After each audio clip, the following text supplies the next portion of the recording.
All right, welcome to the Hoshinden Podcast Series.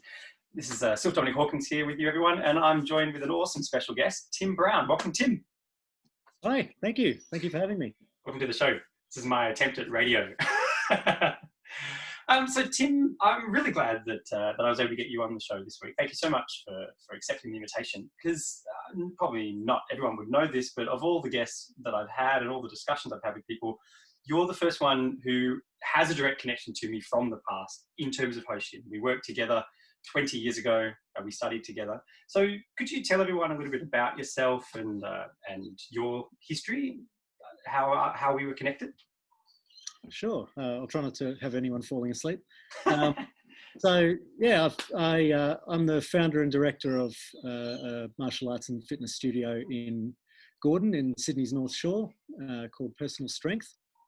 And it was prior to that called FunFit because I'd been doing fitness primarily, took a little bit of a break from martial arts, but then got back into it, and FunFit didn't fit anymore with all the things that were being offered because, you know, my wife's a psychologist and we're doing mental strength programs and relationship red flags and primary prevention of domestic violence, as well as martial arts and fitness training. So there was just more to it, more feathers in the cap.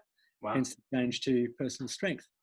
And I was lucky enough to meet your sensei probably 20 years ago, something like that, when he was just a stripling of a lad at about 16 years old up at Avalon.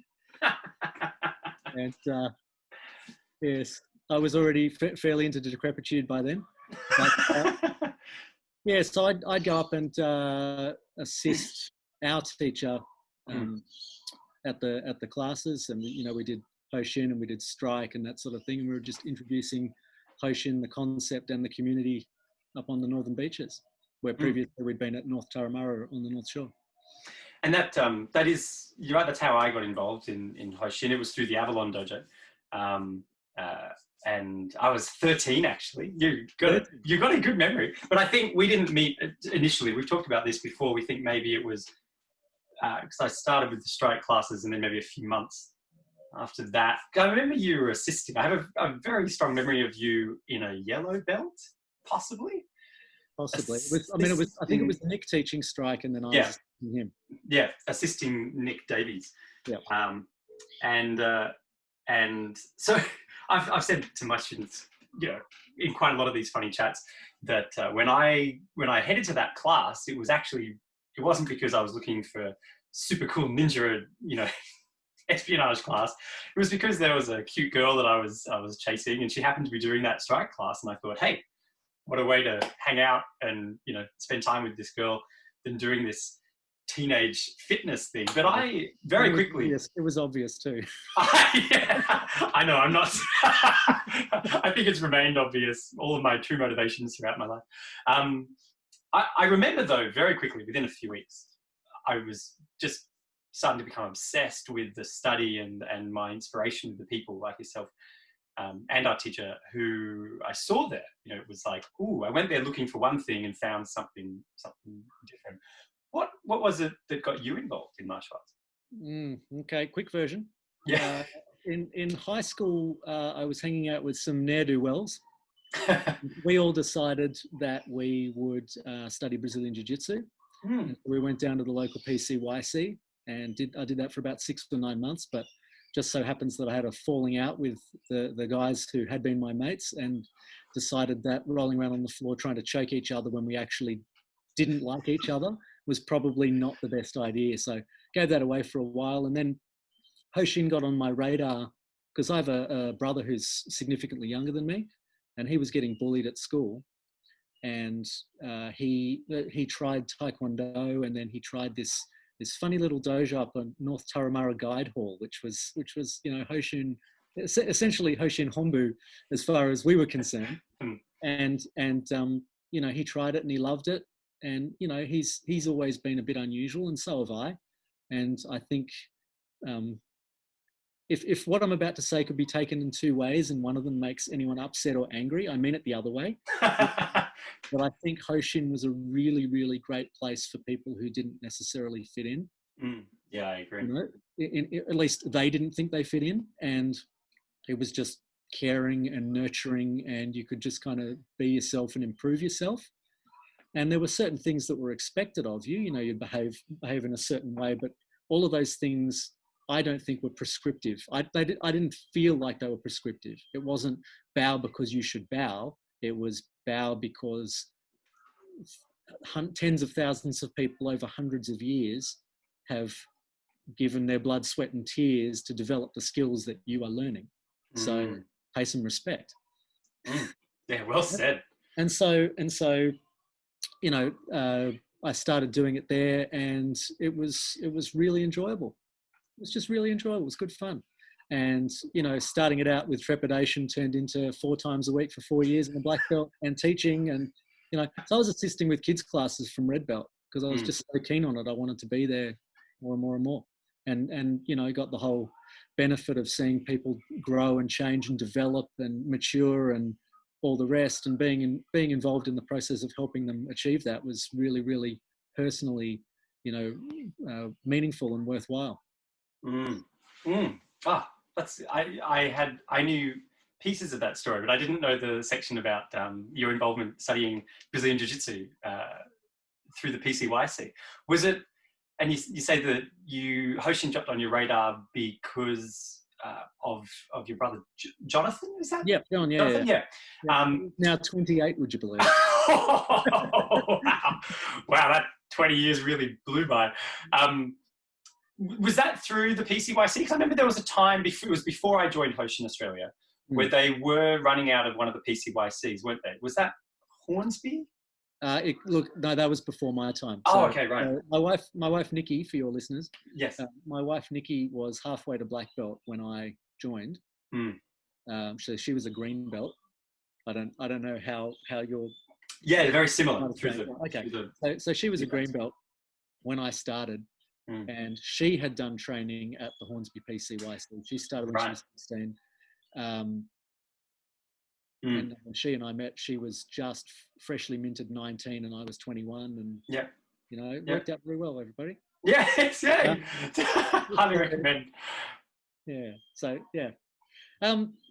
It was at the North Taramara dojo, and it was really fun. But the Brazilian Jiu-Jitsu I'd done was at the North Sydney PCYC. Ah, right.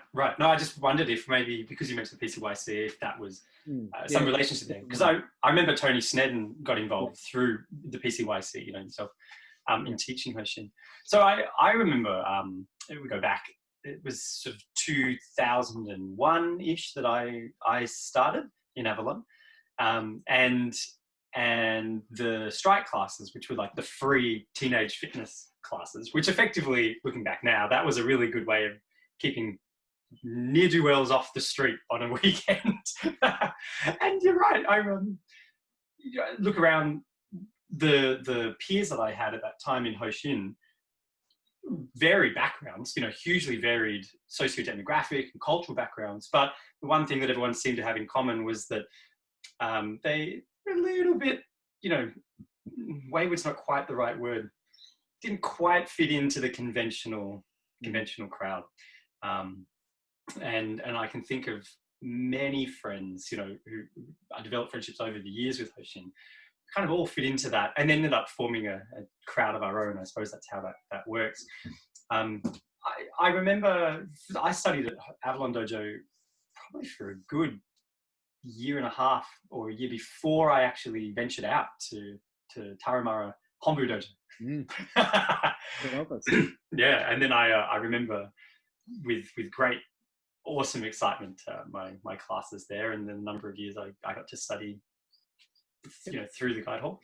It must have been a bit of an adjustment for you though, because I would imagine that from memory, which is hazy, Avalon probably, even in the year and a half that you were training there, probably would have only had people going up to about gold belt or maybe green belt. And then when you go to Taramara, you've got all these blue belts and, you know, whatnot. I mean, it must have been, you know, a little bit, there must have been a little bit of trepidation there, I suppose.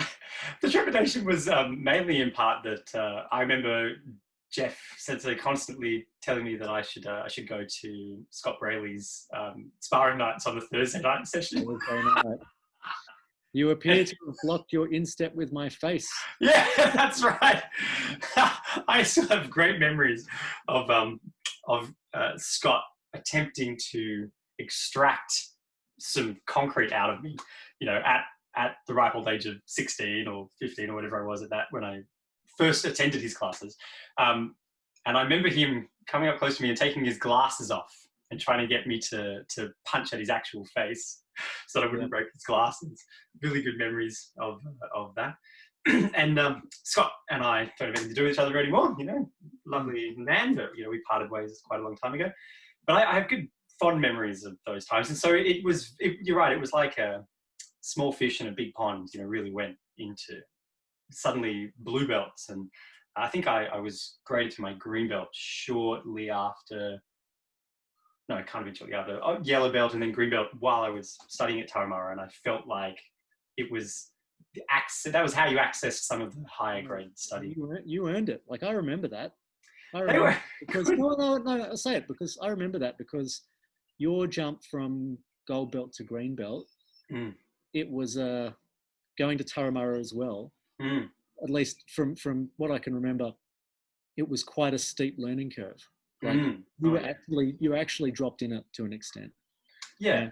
And you rose to the occasion. So go you. Oh, thank you, Tim. I appreciate that. My memory of sparring class, well, early on was when I was invited to sparring class as a no, it can't have been the Thursday night. It must have just been general class sparring. Yeah. Because I remember I think I must have been maybe a red belt with stripe. Like there wasn't the delineation of, okay, you can spar after a certain point. It was you can spar when you put your hand up to spar. Yeah, totally. And we were doing the circular rotation. The randori, yeah. Partners. And, sparred with a partner, got my ass handed to me, but it was good. Sparred with another one, did okay. Sparred with a third one, yeah, okay, that was reasonable. And then we changed partners and I'm standing opposite this girl. And I go, okay, because I was 20 maybe and had been, brought up strictly with you don't hit women. Like yes, yeah. So yeah. I really was floundering around because I did not know what to do. Yeah. Because you're not supposed to hit women, but the context is we're sparring. And while I was busy in my own head about it, she walked up and belted me right in the face and smiled, right? Well, that was Nikki, people. Yeah. The life. So you see, it can happen. Love on the battlefield. You may not know what to do, but I know what to do. Bam. And I have no hesitation taking opportunity. It's funny you mentioned that because I remember the similar thing. I have only one brother. I didn't have any sisters in my family, and I grew up. My father was very, very strict, very harsh around the expectations of behaviour for my brother and I in society, and so I remember in Hoshin, especially in the strike classes, because we're doing sparring sessions with mouth guards and with gloves, but for the whole purpose of becoming more comfortable with that reality, and the class is full of other teenage girls, and it was quite a dichotomy in my head. The strikes were excellent. They were great. From Robert Humphreys. It was like, you have 3 moves. Yeah, Get really good at them. Man, pretty much. I just remember those drills. Like there's a jab, there's a cross, and there's a kick. That's all you get to do every week. Yep. But the thing was, like, I remember that specialization can be really good because there were people who'd been doing strike for 2 months who were tuning up yellow belts. We're tuning up because the gold belts knew, 30 different things and were reasonable at them. Like people knew 3 things and they were really good at them. That's a good point. It's the Bruce Lee thing, right? Yeah, that's right. Not 10,000 things practiced one time each. One thing 10,000 times. I suppose because I didn't have a context outside of that, because when I started, it was through the strike classes. And then after them, I think there was I want to say an 8 or 10 week course for some reason. I have a vague memory that there was some kind of progression. And then we were given red belts at the end. I might just be making that up though, but a vague memory. I've said to my students a number of times that one of the pivotal memories, I think one of the memories that actually, if I'm honest, this is actually why I continued studying martial arts, was because I got to the end of that 8 or 10 week number of classes, that little course with Strike, even though it was running concurrently. And I don't remember if you were there at this class, but Nick definitely was, and Jeff was. Oh, no, you were there. You were helping Jeff hand out red belts. So Jeff was coming along with you're there with a bundle of red belts, and he's handing them out to each of and shaking hands in a long line to the other, 13, 14, 15-year-olds. And I'm right at the end on one side, up near the kitchen, if you remember that old rec centre. And he goes through, and every single person gets graded but me. And he said to me, I'm not grading you today. Sorry, I'm not grading you today because your rolls just aren't up to scratch. I was like, momentarily just heartbroken. But it gave me... What did you do? Well, exactly. And you got the best rolls in the bloody place. Is what you did. Yeah? And I've used that as a story to my students, that it was a really good opportunity for me to decide what I wanted and what my priorities and motivations were. And, and it was mixed in with wanting to, people like yourself and Jeff, and other role models in the classes. In part, it was about wanting to be seen to be, a better martial artist than that in their eyes. But also with myself, I realized, well, that sucks, because he was right. I kind of ignored the roles. I was a little bit, I was hoping that no one would notice, and I could just, never have to actually demonstrate my fallacy there, somehow ride on other coat heels. And I remember making the decision to turn up, and he used to teach a kids class for an hour before the Strike classes. So I'd turn up and roll in the football field that was opposite, looking into the glass windows of his teaching the classes, and I just roll. I remember being quite shocked when not only did I get graded after that, but I received the Rabbit Roller Award at the end of year sessions.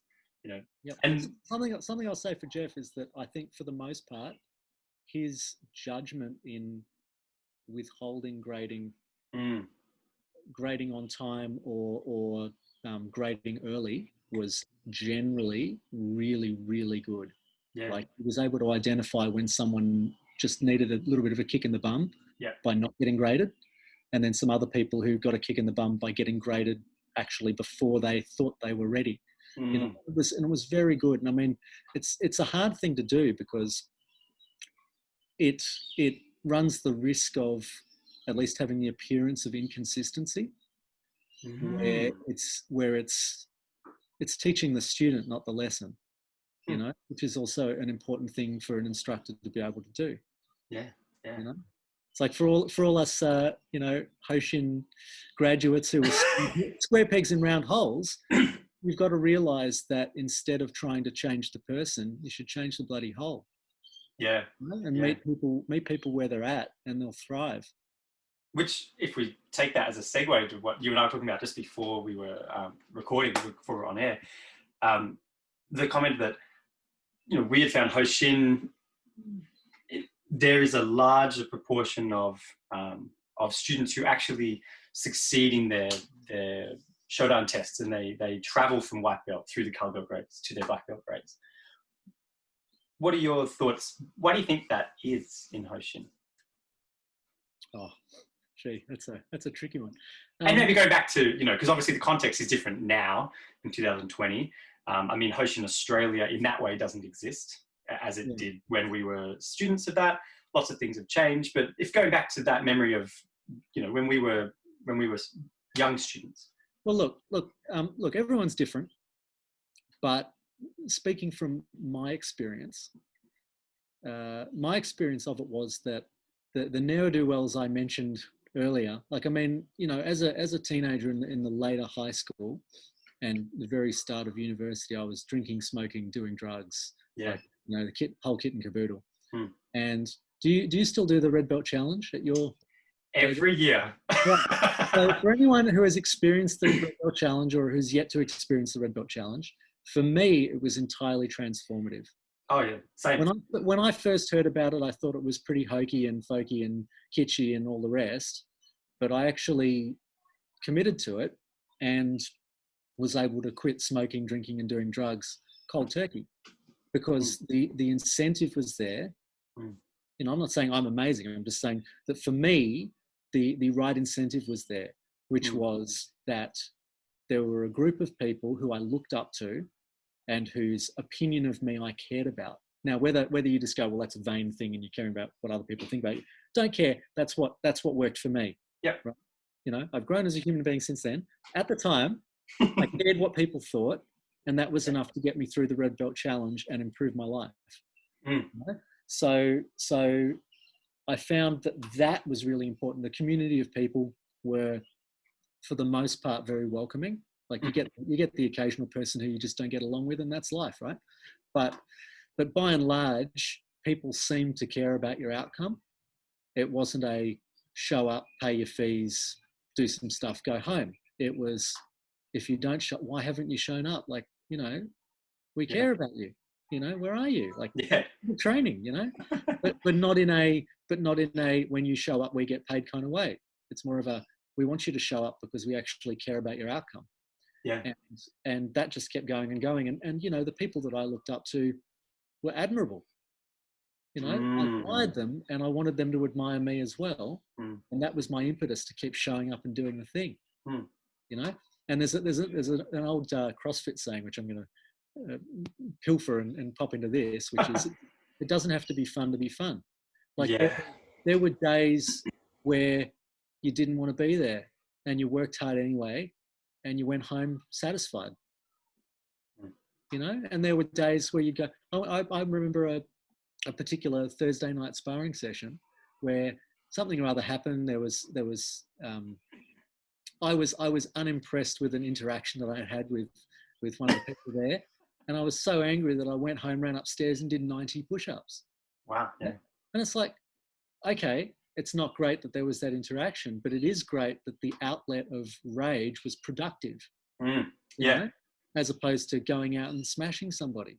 Yeah, definitely. Which, you know, I just found that for me it was a wonderful, wonderful vehicle for self-improvement and a positive outlet. That's I agree, because I'm sure that you'd remember when I got involved. I think it was just at the tail end, so we'd already missed the Red Belt Challenge for that year. So it wasn't till the second year that I got involved in the Red Belt Challenge. But I was drinking a lot, especially for someone that age, you know. And Jeff clearly knew that. And I remember you talk about the just the way that some of the training was tailored individually, even though there's hundreds and hundreds of students. You know, there was clearly some focus on what was going on for the individual in their life and how could that be used. And I always felt like Jeff dangled this excellent carrot for me at that point in time, very crucial point in time. Because like you, I had a number of the older men and women I found I admired them definitely as role models, and later on, you know, formed some adult friendships with them. But at that stage, as a teenager, they were definitely role models and people, you know, adults to be inspired by. Lisa, well, yeah, definitely. And Lisa was, I haven't talked about Lisa on the show yet, and I'm hoping to actually find out if she'll join me. But she was crucial in my whole journey, in my whole process. Spoiler alert, listeners, Lisa Lorimer is a absolutely A1 stellar human being. She is. Yep. The whole family. And the whole family. Yeah. You're doing well to meet nicer, more loving, generous people. Like they're wonderful people. Yeah. And Lisa was an example of just, you know, a woman who I greatly admired and deeply respected, and then wanted to modulate my behavior towards, you know, just maintaining her respect of me. And that was really pivotal. But the 12-week challenge, I remember Jeff posed it to me in this particular fashion, chatting. I'd been training for 8 months or 10 months. And after class on a Friday night, he said to me, you know, you're doing very well. I'm wondering, such and such isn't going to be able to make it to help me next week for the kids, to assist in the kids' classes. I'm wondering if you would be at all interested in coming, just helping out, you don't have to just be at the back of the class, tying up belts. And I was like, oh, that would be amazing. And then he said, right. And then immediately segued into the next conversation. He said, now, the Red Belt Challenge, it's coming up. And, that's no drinking, no drugs. And I was like, oh yeah. And he just said to me straight up, so I know that, you've got friends, you go down to the bonfire parties on the beach, on the weekend, I'm starting to feel quite sheepish. He said, so you'll just have to decide, just let me know sort of in the next 30 seconds, whether you would like to continue drinking and taking drugs on the beach or studying martial arts. And just waited for me to respond. And I thought, Yep. It was like, dangle the carrot, know full well that he was someone I was looking up to and admiring at that point in time. Dangle the carrot of offering a further development of my study. He invited me to be an assistant teacher. What a privilege! And then condition it with this draconian rule that drastically improved my life in all measures. Yes. What a terrible, terrible person. I know, terrible. And I was very grateful. And something that I'd mentioned to Jeff when we caught up last year. We were having lunch after having not spoken for about 10 years. And I mentioned to him that at my 30th birthday, I'd invited my father to give a speech. And my father actually he'd never met Jeff because my father wasn't involved, in my life at that point in time in that way. And yet he got up and the speech he made, he raised a glass. Jeff wasn't there, But he said, I really want to thank someone called Jeff Smith and everyone at the Hoshin martial arts school, fumbling with his words. He said, for saving my son. And everyone in the audience was just kind of quiet and shocked. And the story that the whole precursor to that, I'd never heard. And I was just blown away that my father could note, watching from afar, me grow up as a teenager, the enormous growth and the differences in my life and my choices that were just clearly being some kind of direct change. And the only thing he could put his finger on that was going on at the time was this martial art thing, this Hoshin stuff that I was getting involved with.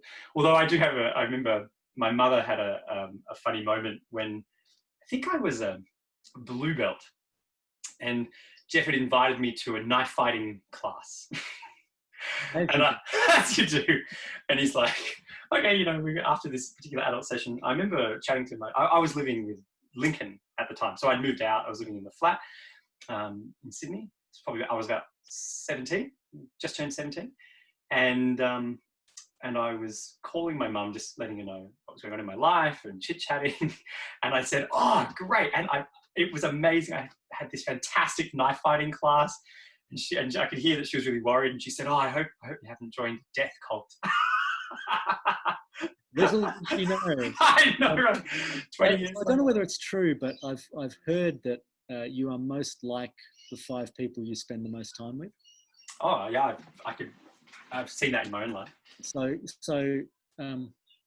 in a sense, it shouldn't seem so amazing if you surround yourself with people that you admire and look up to, that it's going to drag you up. A rising tide raises all ships kind of deal. Oh, nice. But it is wonderful to watch people making that journey. Just the same way as when you see people and you wonder why they're continuing their downward spiral. It's wonderful to take note and see the people who are taking the steps to make their upward spiral. Definitely. So it's very rewarding. Like, for any of your listeners who are going, oh, well, I've been thinking about, assisting in the martial arts class or something like that. Give it a try, because you might find that, like, for me, I was going to say this earlier, that when we're talking about the rowdy band of misfits that are at Hoshin, I think everyone has their own way of meditating. You know, for some people, it's qigong or it's yoga or effectively they're dance. If they're dancing, that's their moving meditation. For some people, it's martial arts, and for the people that it is martial arts for, it scratches an itch they didn't know they had. You know, and you're working with someone, but you're working against someone at the same time, and it's this really odd juxtaposition. And you know, you might have someone who's just completely different to you, but you get on the mats together and you're budotomo, you know? Yes. It's a bond for life. Yes. Yeah. You know, you were willing to put your body on the line so that I could learn and improve. And likewise, I put my body on the line for you. And it's a sort of bond. I mean, I'm not gonna pretend it's anything like what soldiers experience when they're on deployment, but I would imagine that it's the itsy bitsy version of it. Yeah. You know, because our lives aren't really in danger, but you know, unless someone does something terrible. Yeah. But you know, I feel like it's probably the baby version of that kind of military camaraderie. Yeah, there is a comradeship there, isn't there, in a shared experience. But also a shared experience where you're trusting the other person, like you're putting your safety in their hands, in a sense. Yeah, actually, it's funny. I have a very good memory of a comment that Tony Schnedden had made to me way back at maybe 2002 or something, where just as an offhand comment to me, as a probably an orange belt at the time or whatnot, he said, "Oh, I never get injured training with the other black belts. It's always with the white belts that I get kicked in the groin." You know, and I remember at the time thinking, at that point in my study, I didn't quite grasp what it was, how that could be so, because I still had an assumption that the advanced levels of study was somehow, you know, they were doing triple backflip, hurricane cartwheels, you know, whatever. And so in my mind, it was like more of the chaos. I didn't realize until I started to tread that water myself that it was a beautiful dance of interconnected timing and distancing and understanding and meeting of skills that meant that you could study very fast and very, very powerfully and walk away, you know, patting each other on the back. That's right. That's right. And I mean, white belts are the most dangerous people on the mat, but that is not a reason to avoid them. Like, if you think, why are white belts dangerous? It's because they don't know what they're doing. They move unexpectedly, unpredictability, and they will put in more speed or more power or whatever than you're expecting, which from a self-defense point of view is a perfect training partner. Yeah, it's exactly what the untrained mugger down on the street. Yeah. So for your listeners, like higher grades, of course, train with higher grades, but go out of your way to train with new people too, because not only is it going to benefit them, but it's going to benefit you, because you're going to be on point. You need to be mentally prepared as well as physically prepared to respond to all kinds of unpredictable things, which is a much more realistic training experience than training with the same person you've trained with every week for the last 3 years and you know exactly how they're going to move. Yeah, definitely. Absolutely. Yeah, I mean, that individual, they're not going to be the ones who ever attack you, you know? And it's more than just all the green belts stick together and change which green belt they're training with, because yes, that's a variety of bodies, but it isn't a variety of predictability. You know what the person's capable of, and it's like, but a real attacker, you don't know what they're capable of, and you don't know what they're prepared to do. Yeah. How far they're prepared to go. So the more you can get that kind of, for lack of better term, emotional climate training, where someone does something unexpected, it takes you by surprise, and you have to mentally recover. Yeah. You know, well, you're running the risk, or I'm running the risk of taking us down a self-defense rabbit hole. Well, that's great. Because bugbear, but well, you know. Although that's actually another very good segue. It's almost like we scripted this. So if we follow that path down, because even though you and I were both involved we were students and we were working together as teachers. You and I ran the children's class curriculum for a number of years, and we were teaching together. I have fond memories of teaching with you at John Collette at the school for kids with learning difficulties in Sydney, the North Shore. And we travelled around, we'd teach different classes.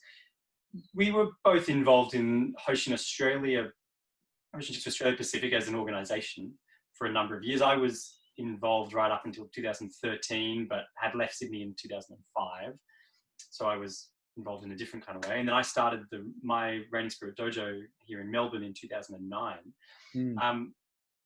But I know you and I, when we got to the end of our relationships with Hoshin Australia as an organisation, you and I run our own schools. We kind of shot off in our particular directions that we felt were an area of focus of passion for us, you know.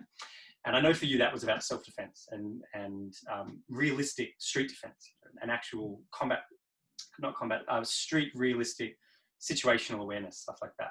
So do you want to just chat to us, what was that like? What was the timeline of that, if you can remember the dates, and where did you go with that? You know, I told you about I know. I'm putting you on the spot. Well, my whole thing was that, you know, your listeners wouldn't know that I'm, you know, 5'7" and about 70 kilos, right? Like, I've never been big, and as a teenager, I'd, you know, walk through Chatswood Interchange going, I don't feel safe, right? And that was as a teenage guy, right? So you extrapolate that out to kids. Okay, they're at a more vulnerable group than teenagers. Women are more vulnerable group than men. You know, like obvious things. But when you start actually playing it through, you go, well, you know, if my goal is to use martial arts to help people defend themselves, then I need to start with, who are the people that need the help the most? What are the things that are actually going to work for them? And then how can I implement it in a way that is going to be simple and effective? Because when you're under a huge amount of pressure, you're not going to remember what was wrist lock number 3. You're going to remember smash them in the face. Yes, that's right. So really it needed to be as simple as possible. And something that as an instructor, I've always struggled with in terms of syllabus design and implementation is having a kernel, almost like what strike class was, where it's you learn 3 things and you get really good at them and that's it. And that, like, you could teach somebody 3 things and their chance of getting out of a situation skyrockets, right?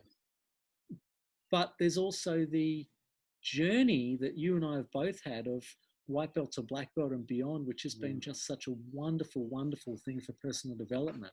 And how to marry those 2 things without losing the benefits from either one, particularly the self-defense component. Yes. It's like going, well, now I'm going to teach you wrist locks, and now I'm going to teach you knife defense, and now I'm going to teach you this, and I'm going to teach you that. But I really don't want you to lose the 3 things that you in the first place. Like, don't dilute your skills.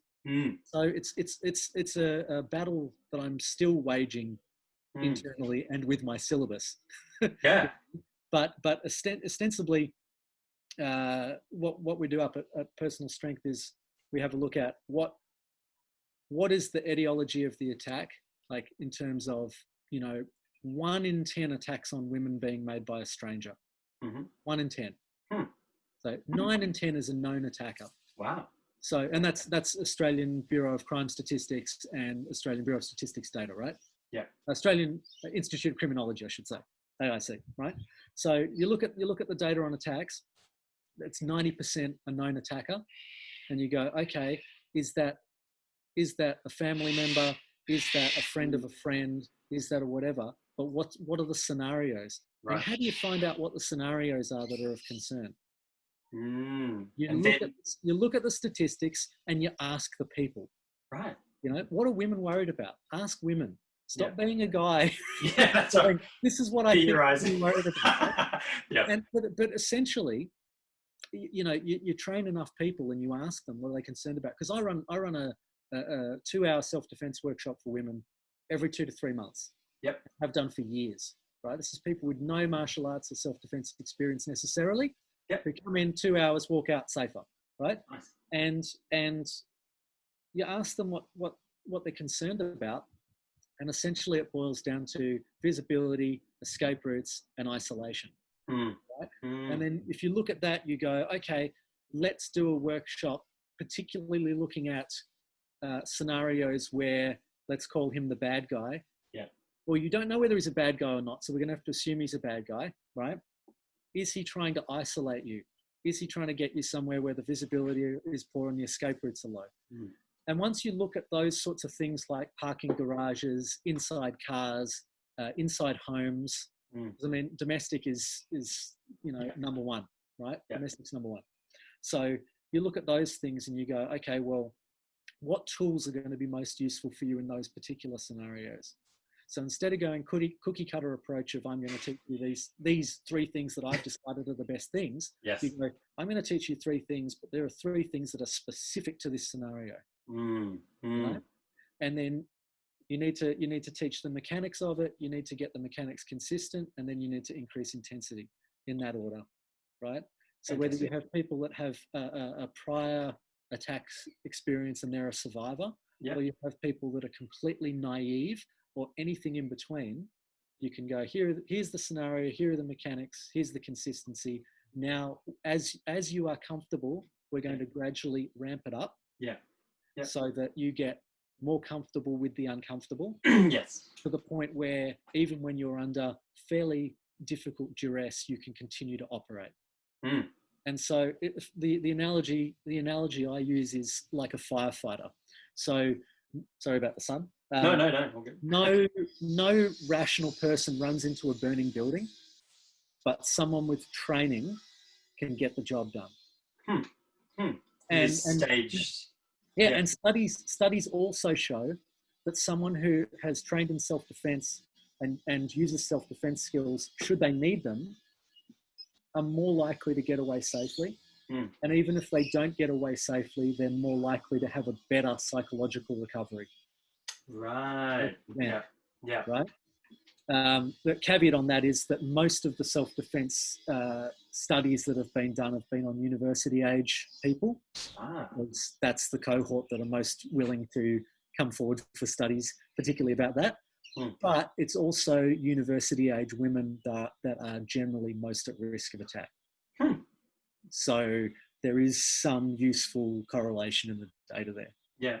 And so to say that for you, that was the entire reason, not just women's self-defense, but this kind of for everyone. You talk about children, teenagers, women. I imagine more vulnerable men, shorter men, lighter men who don't necessarily, they weren't the football playing, teenagers. Well, look, full disclosure, I've actually retired from teaching adult males. There you go. From adult males. Just because, as I said before, I'm 5'7" and 70 kilos, and what I do is my livelihood. Yeah. So I really can't afford to have injuries. I have a few martial arts injuries. Yeah.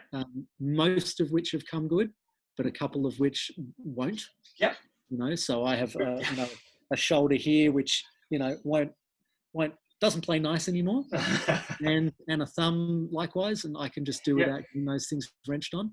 Yes. And that's not to say that women aren't more dangerous. Women are dangerous, particularly with training. That you can get the job done, sure. But it's just not quite the same level of force that you have to deal with. Of course, The same sort of force and mass. Yeah. And so it might reach a point where I become so old and so decrepit that I retire from teaching adults. Haven't reached that point yet. There's people that are eight and under, so that I'll survive. But yeah, that's where I am at the moment. So vulnerable populations in particular, and I'm lucky enough to be married to a PhD psychologist. So she is great at looking through the research and helping me understand it. Yeah. So that we can better customize, what we're doing, and we're hoping to do something with the Canberra Blind Society soon as well, because people living with disability and women with disability are just at high risk. Even another entire level. Yes. It's like when you have an attacker or a potential attacker who knows that they cannot be positively identified visually. It's how that changes and ramps up the experience. Even worse. And you don't know where the attack's coming from, like what angle, what size the attacker is, whether there's more than one, it's just a whole Pandora's box of extra concern. Amazing. And so you and Nikki, you and your wife, you get to work together in developing these programs, you know, and the kind of the, and I suppose that obviously, and Nikki's research would help you develop the curriculum as you're talking about what it is that you're going to focus on, outcome oriented, outcome driven, so that you'd hope that this particular target group that you've identified, they will be able to lead the sessions, not just with maybe a higher physical prowess, but some methods to work towards stabilizing their sense of self-confidence and self-esteem, for sure, you know, in those kinds of ways. So it's like, you know, we're going to sound a little bit hokey here, but yeah, like, self-belief and self-confidence are so important. Oh, absolutely. But in terms of the application of technique as well, it's like if you believe that the technique's going to work and you commit to it, it's more likely to work. Yeah, absolutely. Yeah. I was just talking about this a couple of weeks ago. Not chuto hapna keep on hapna. Well, not at that level. I mean, what I was chatting about it was just one of my discourses, philosophy discourses to the students, talking about phases, because I don't know how much you know about how it is that I've structured the curriculum, Rain Spirit Dojo, but I took Glenn's idea of the primary element phases, the 5 elements, and then expanded on that. And waters, as it were. Yeah, that's right. Some oil, some ink, and then just put it all in a blender. You know, one of the things that came out of that I've loved, and it's helped me, and you know, I continue. It's so funny when a framework that I've developed is like, it's not for everyone else. I'm having a great time exploring it myself, and all my students are welcome. Hey, that's good. Welcome to join. One of the things that it showed me was that there are these different approaches and different opportunities to take on different experiences and personas. So there's like fiery techniques, and a fiery sense of being requires a very different type of mindset to a watery technique and a watery sense of being, in the way that I've identified it.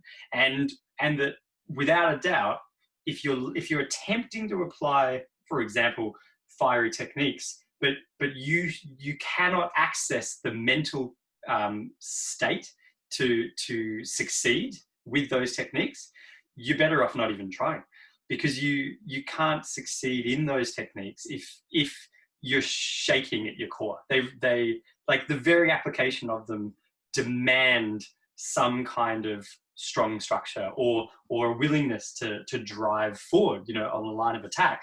And so it's really helped me identify that, sure, maybe there's different techniques we're all aiming for, you know, and I teach my students, they study them all in a round, month by month by month, homogenous kind of way.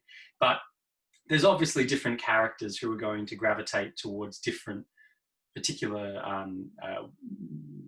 more natural ways of being for them. And so there's going to be, I've identified that there are certain techniques that are going to be more quick and simple and appropriate for those character traits in those students to apply than others. So as an example, across, we've got 12 phases of study. Each of them have, you know, escape from opposite wrist grab, escape from same wrist grab, escape from front choke, single grab, escape from lapel grab and knife.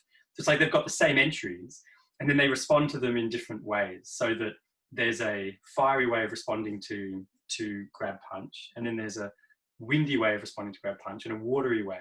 And what I found is that it's like you can adopt different states of mind in order to achieve the same kind of outcome.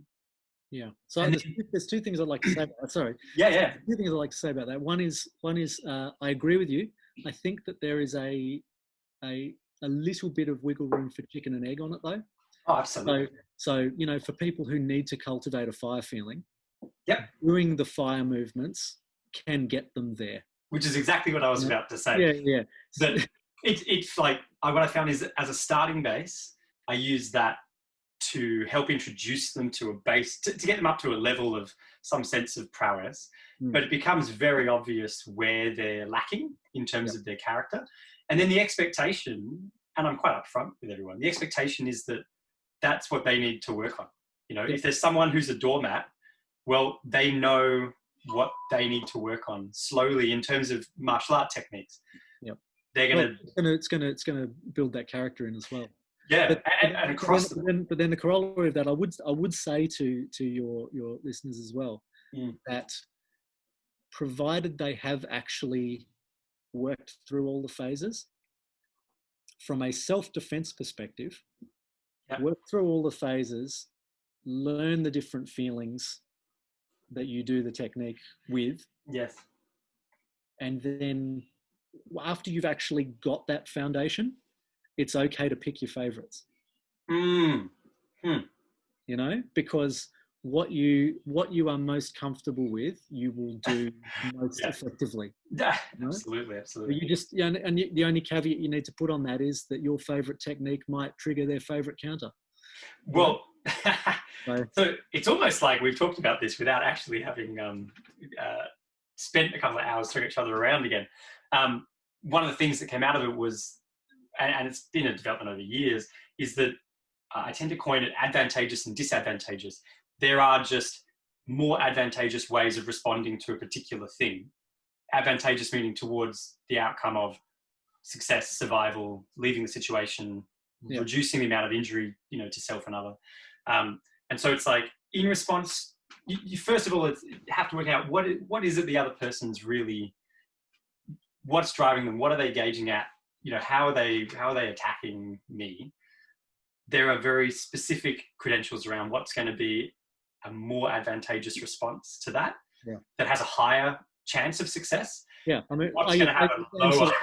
I use the same sort of terminology. There's no right or wrong. There's only more effective and less effective. Totally. Yeah. See, I think it's really interesting, and this is maybe something we could spend a whole other hour talking about. It's interesting that you and I have come to that kind of terminology, and that we teach that as kind of foundations in how we present our curriculum.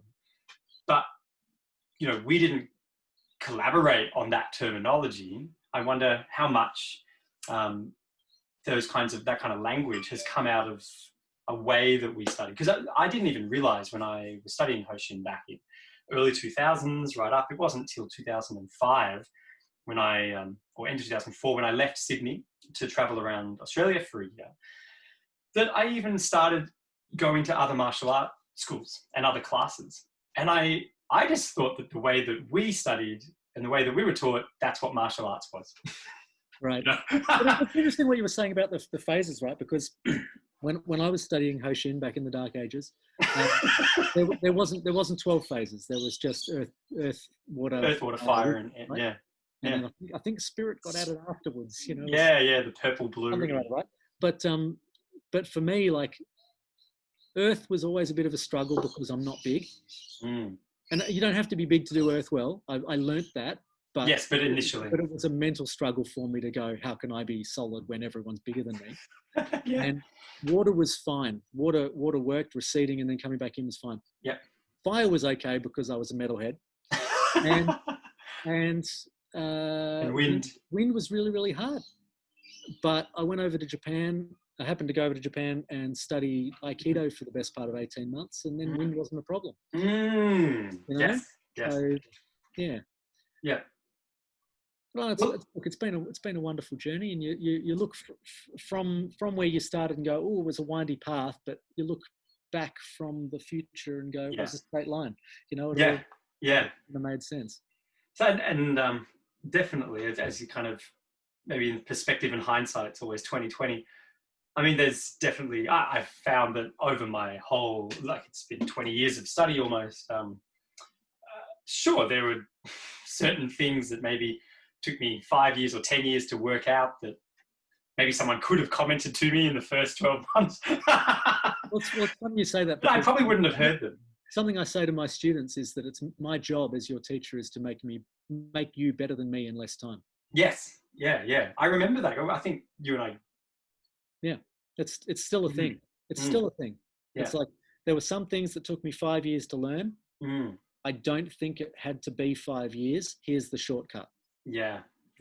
Maybe I was obtuse. Maybe the teaching on that particular aspect of whatever just a chips and mass, but it's like, here's this thing that I've been thinking about for the last 5 years, gift wrapped. Yes. Yeah. Right? Yeah. Hopefully you get it in 4. Hopefully you get it. And some people might get it straight away. Some people might take 4 years, whatever. Less than 5, job done.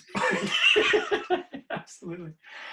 I'm aware of time, so do just let me know if we need to wrap it up. Otherwise, I think we probably do. Do I have time for some kind of shameless plug? We absolutely do. So we've got another sort of 5 or 7 minutes. If that's all works for you.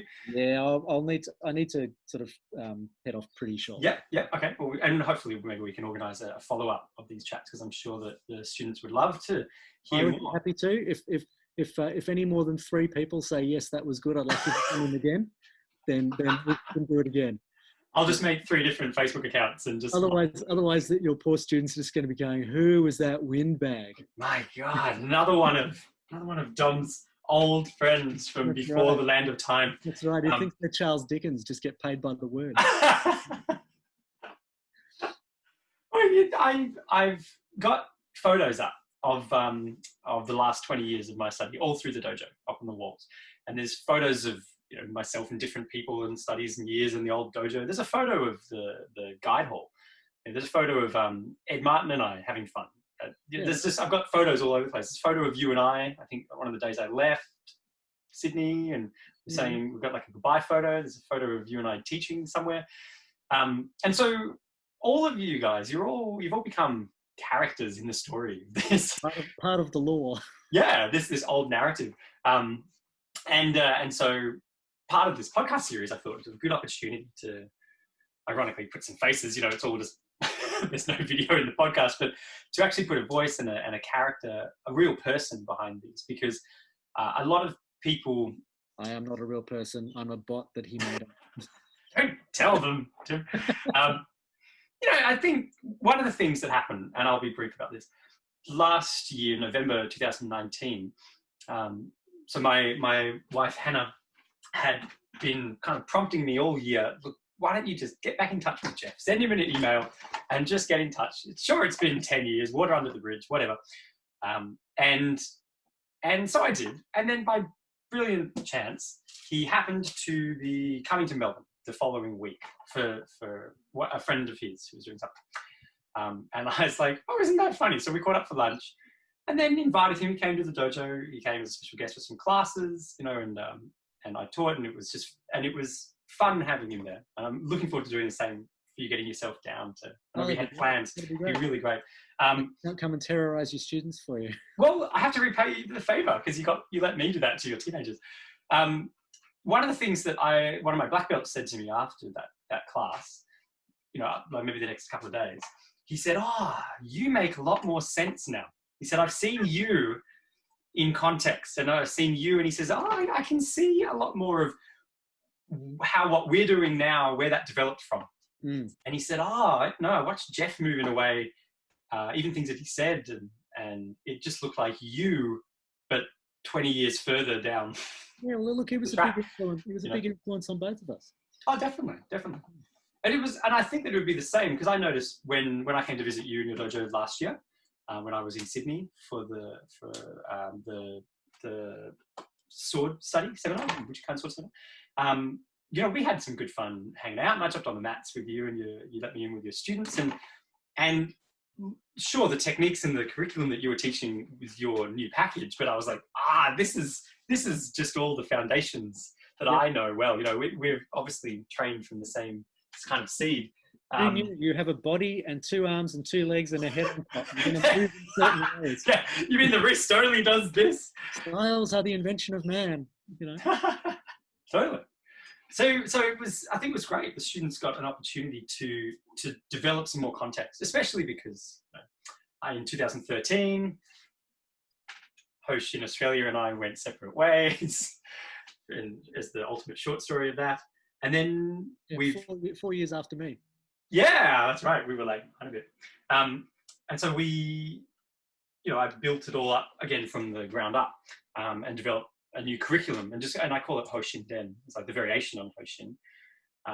And then just continue on effectively studying what the framework was that I really enjoyed studying back in the day, just furthering that. All the henka. All the henka, yeah. And then go back and be like, all the kata. So it's a lot of fun. I'm aware of the time, and if we need to wrap it up. But did you want to let us... I better disappear in a puff of smoke. We can do that. Just before you go, though, definitely put a shameless plug in. Where can people find out more? Because some of the students of mine, when we can leave the state again, they might be in Sydney.